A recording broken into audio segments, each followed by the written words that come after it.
ఆయన చెప్పండి. రీసెంట్ గా హైడ్రా గురించి న్యూస్ వింటున్నారా అన్న? వింటున్నాం కదా అన్న. ఎలా అనిపిస్తుంది అన్న హైడ్రా గురించి? పాజిటివ్ అనుకుంటున్నారా నెగిటివ్ అనుకుంటున్నారా? నెగిటివ్ అన్న. పాజిటివ్ అయితే అందరు సేఫ్ ఉంటుండే, గరీబోడు సేఫ్ లేడన్న. అలా గరీబోడు రోడ్డు పైన ఉన్నాడు, గరీబానికి సుఖం లేదు. వాడు ఏదో రూపాయి జమ చేసుకొని ఒక ఇల్లు కట్టుకుంటాడు. అది ఉన్న దానికి మీరు ఇట్లా రోడ్డు పైన చేస్తే వాడు ఎక్కడ పోవాలన్నా? వాడు అమ్మినోడు సేఫ్ ఉన్నాడు, వాడు తీసుకుపోయి అమ్మినోడు వాడు రాత్రి క్లోజ్ చేసిండు. రాత్రి ఇల్లు కట్టి వీళ్ళకి డబుల్ బెడ్రూమ్ సింగిల్ బెడ్రూమ్ ఎవరికైనా 10 రూపాయలు తక్కువ వస్తున్నట్టే ఎవడైనా కొంటాడు. అట్లానే అయింది అది. రీసెంట్ గా చూసుకుంటే మూసీ నది రివర్ పక్కన కూడా మార్కేసారు కూల్చివేల ఇల్లులని. అంటే ప్రజలకి ప్రాణహాని ఉందనే కదా అక్కడ. ప్రజలకి ప్రాణం ఉందనే మాట కరెక్ట్ సార్. మీరు ప్రజలకి చూపించాలి కదా. ఇది ప్రజలకి వాళ్ళు ముందు ఏం చేయాలి? పెద్దలు ఎవరు చేసినారు అది దాని మీద యాక్షన్ తీసుకోవాలి. పెద్దల మీద యాక్షన్ తీసుకోవాలి. ఇది తీసుకొని ల్యాండ్ ఎవరు అమ్మినారు, ఇది ఎవరు సంతకం పెట్టినారు, దాని గురించి యాక్షన్ తీసుకొని తర్వాత వాళ్ళకి నోటీస్ ఇచ్చి వాళ్ళని ఖాళీ చెప్పారు. సడన్లీ ఖాళీ చెప్పానంటే ఎక్కడ పోవాలి సార్? గరీబోడు ఎక్కడ పోవాలి? రేవంత్ రెడ్డి గారి పరిపాలనలో తప్పుదం జరిగింది, బరాబర్ జరిగింది సార్. చూసుకోండి మీరు, 8 months అవుతుంది. ఎక్కడుంది?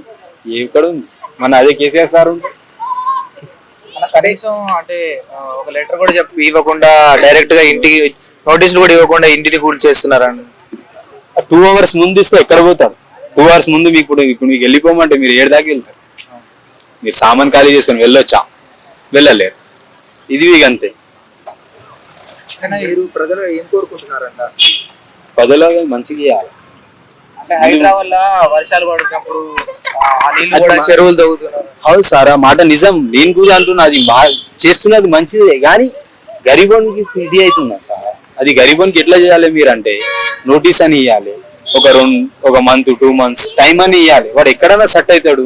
వాడు డబుల్ బెడ్రూమ్లు ఉన్నాయి మా కేసీఆర్ సార్ ఇచ్చినాయి, అది ఎక్కడైనా షిఫ్ట్ చేసి మీరు ఎక్కడైనా ఒక తువ్వ చూపించండి. తువ్వ చూపించి మీరు తీసుకోపోండి. మీరు తువ్వ చూపించాలని తీసుకోపోయి గుంతలేస్తే వాడు ఎక్కడ పోవాలి? గరీబ్ రేవంత్ రెడ్డి గారికి ఏం చెప్పాలంటున్నారు? రేవంత్ రెడ్డికి ఏం చెప్పలేదు. అది ఇచ్చిన పర్మిషన్ ఇవ్వడు, అది ముందు కట్టించింది ఇవ్వడు. ఆడు బిల్డర్ సేఫ్ ఉన్నాడు, ఆడు అమ్మిన లీడర్ సేఫ్ ఉన్నాడు, అందరు సేఫ్ ఉన్నారు. ఈ గరీబోన్ మీద ఎందుకు వస్తుంది? అది ఇచ్చి సంతకం పెట్టిన మీద యాక్షన్ తీసుకోండి, అది అమ్మిన మీద యాక్షన్ తీసుకోండి, తర్వాత గరీబోన్ మీద ఇవ్వండి. మీరు గరీబోడు ఎవడన్నా ఒక తక్కువ ఇస్తారంటే ఎవడన్నా తీసుకుపోయి అమ్మేస్తారు. ఇప్పుడు నీకు తక్కువలో ఇస్తా అంటే నువ్వు అమ్మ తీసుకుంటావు, బరాబర్ తీసుకుంటావు. వాళ్ళు అంతా గరీబోలు తక్కువలో ఇచ్చినారని తీసుకున్నారు అని వాళ్ళకు తెలియదు కదా. ఇట్లా మోసపోతామని ఇట్లా మోసం చేస్తున్నారు, లీడర్లే మోసం చేస్తున్నారని తెలియదు కదా. రాత్రి ముంచిన వాళ్ళకి రాత్రి ఎవడమ్మాడు ఎట్లా వచ్చినాయి అవి మీద కార్యవాహి చేయాలి. వస్తువులు కూడా తీసుకోవడానికి టైం ఇవ్వకుండా కూల్చేస్తున్నారు అని. అది టైం అని నేను ఏమంటున్నా సార్, 1 month అయినా 2 months అయినా టైం ఇవ్వాలి. ఒక్కటేసారికి టైం ఇవ్వకొచ్చినారు, తీసుకుపోయి జేసీబీ పెట్టేసి వాడు ఎక్కడ పోవాలి? గరీబ్ వాంది ఒక ఇల్లు ఉంటుంది, ఒక ఇది ఉంటుంది, మనకి మనసుకి ఇట్లా ఇక్కడ తలుగుతుంది సార్, ఇక్కడ తలుగుతుంది మన మనసు. గరీబ్ కొట్టకూడదు, అమ్మినోని కొట్టండి. రీసెంట్ గా ఒక వీడియో కూడా 60 లక్షలు అప్పు చేసి ఇల్లు కట్టించుకుంటే గృహప్రవేశం అవ్వగానే కొట్టేశారని. అరే సార్, నేను అట్లా వ్యవసాయం చేసి బతికేటోడు వచ్చి హైదరాబాద్ లో వాటి కొనుక్కు పిల్ల చదువుతున్నాయి. వాడు భూమి అమ్మి, ఊర్లో భూమి అమ్మి వాడు తీసుకొచ్చి ఒక ఇల్లు తీసుకున్నాడు. వాళ్ళకు ఆ సారా ఉంటది, ఆ ఇల్లు పోయింది, ఆ భూమి పోయింది. వాడు ఎక్కడ కూడా రైతు, వాడు పిల్లలు స్కూల్లో చదువుతున్నారు. అక్కడ రూపాయి కూడా గవర్నమెంట్ నుంచి రావట్లేదు, రూపాయి రావట్లేదు. మీరే చూస్తున్నారు కదా ఏమొస్తుంది, ఏం లేదు. మరి కేసీఆర్ గారికి మన రేవంత్ రెడ్డి గారికి ఒక డిఫరెన్స్ అంటే ఏం చెప్తారన్న? KCR is boss, Telangana boss. ఆయన గురించి ఇక చెప్పాలంటే ఇక రాసుకోవాలి, ఇక పెద్ద జనంకుల్ని.